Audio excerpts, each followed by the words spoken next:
Okay, Taylor, you started your match outside and then obviously roof was closed due to the conditions.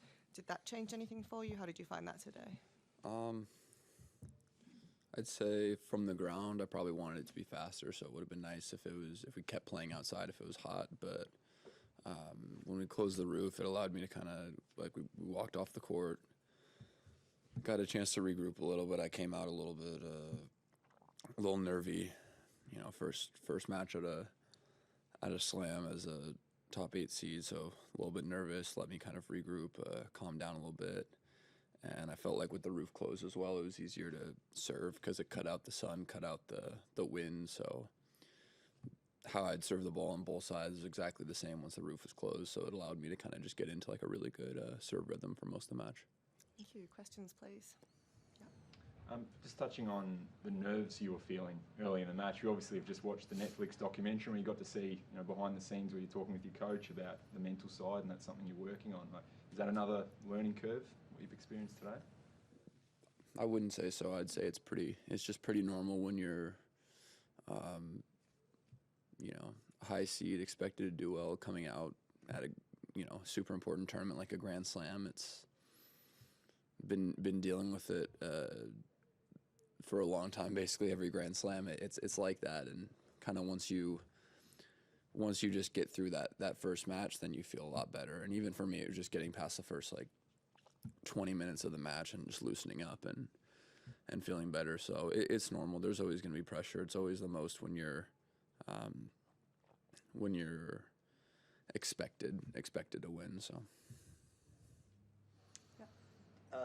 Obviously, you've played a fair bit in Florida. How do you compare? I mean, how uncomfortable was it before they closed things off? Was it registering with you that this was an especially hot experience? It's hot, but it's dry heat, so I don't really mind it too much.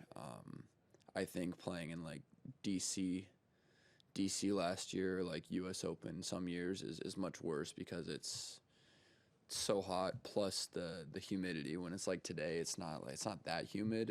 I don't know. I don't think it's as bad. Is it a relief though that it's not going to be this sort of temperature for the rest of the week? I mean, to be honest, I don't really mind. Like I said, as long as it's this dry type of heat, then it's not that big of a deal. If it was this hot plus humidity, then it might be an issue. It'd be pretty annoying to deal with. Did the U.S. Open experience, you talked about first round, did the U.S. Open experience in September, and was that sneaking into your mind at all in the last day or so? And how do you if so, how do you deal with that being a memory and getting rid of it? Yeah, of course.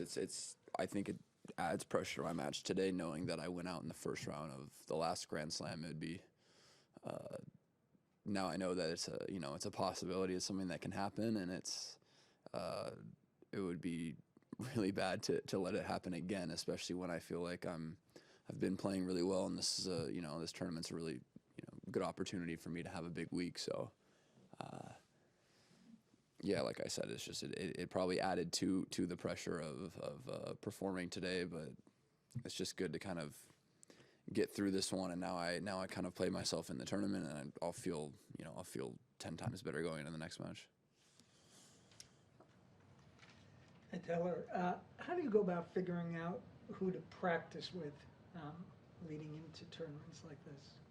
Usually my coach just handles it, and he does a really good job. We typically just practice with a lot of other higher ranked players who I've practiced with before that I know I have good practices with. I think people have different reputations for how good of a hit they are, or how good of a hit they might be. So it doesn't really matter too much. And then once the draw comes out, maybe we try and find someone that's somewhat similar to the person I play. I think the draw came out and I was playing Basilashvili, and then I think I might have had practice with Yoshi scheduled, and so we can't. We were like, I don't think that's the best prep. Lefty that makes every ball when I'm about to play the guy that hits the ball harder than anybody, righty. So stuff like that. And could I just ask you to explain what you mean by guys who are good to practice with when you said? I don't know. I think certain players bring like, what you're going to get. Like they're going to come to the practice. They're going to be very like intense. They're going to be very into it. They're going to just give you a good hit. They'll make a lot of balls. They hit a good ball. It's like, not someone who's going to come out and miss every other ball or just like hit a winner or whatever. So I mean, most people are good hits. Taylor, a bit of a light-hearted one. There's been a little bit made of the potential Netflix curse. 3 players have withdrawn. Berrettini's having a battle out there with Murray. What have you made of that talk? I didn't know that was a Thing? Well, I mean, I heard about, obviously I noticed the people pulling out of the tournament, but I didn't know it was a thing. Like, I'm going to lose my first round because I'm in the Netflix show. So I didn't think of that. Congratulations, Taylor. Where do you feel your level's at the moment? I know some people probably consider you maybe the biggest threat to Djokovic and Medvedev and the like. Are you happy with your form at the moment? Yeah, I mean, coming into this week, I was, had a very good week in Sydney, and practice-wise this week, I've been hitting the ball well, practicing well. I think today it was tough to gauge my level because I can't really play my game when I'm playing against Basilashvili. He's hitting the ball. He's hitting every ball so hard, I can't ever really get a chance to attack off of him, and it's probably just not a good idea to try and attack. So I had to just be more reactive to him today. So it's tough to really gauge my level from the ground. I thought aside from 2 games, I served very well, and I think next match I'm excited to play. I'll get a lot more looks to just play the way I want to play and be aggressive and be in control of points. And but I am happy with how I've been playing. How do you compare the preparation that the United Cup gave you rather than the sort of standard issue knockout tournaments that come before? Is there any difference or the team element or anything that?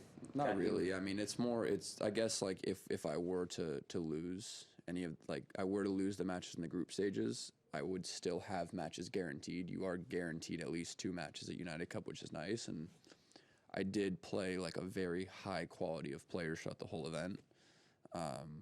The lowest ranked person I played being Lehecka, who's still very good.